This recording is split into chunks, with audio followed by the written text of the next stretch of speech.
CEO of the Professional Football Jamaica Limited, Owen Hill, says there's no rush to restart the Jamaica Premier League as the nation looks to pick up the pieces after the passage of Hurricane Melissa on Tuesday. Here's Daniel McLeod.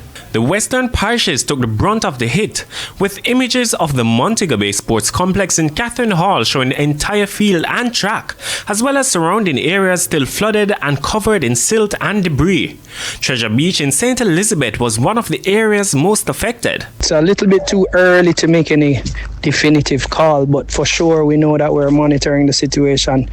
As it currently stands, we would have gotten communication from two other teams directly affected by this Hurricane Melissa.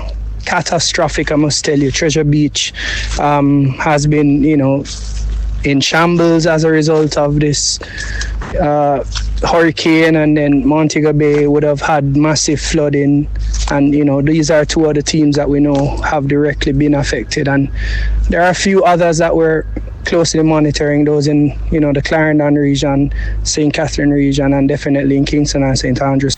Hill says based on the decision, the PFJL will be patient in its decision to resume. For us, we are very clear. Lives and livelihoods are what matters most. So in the situation as we currently have it, we want to make sure that those two things are in good standing before we even consider the resumption of play.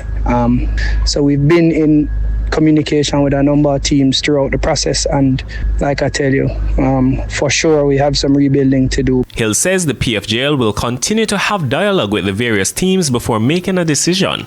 Meanwhile, the resumption of high school sports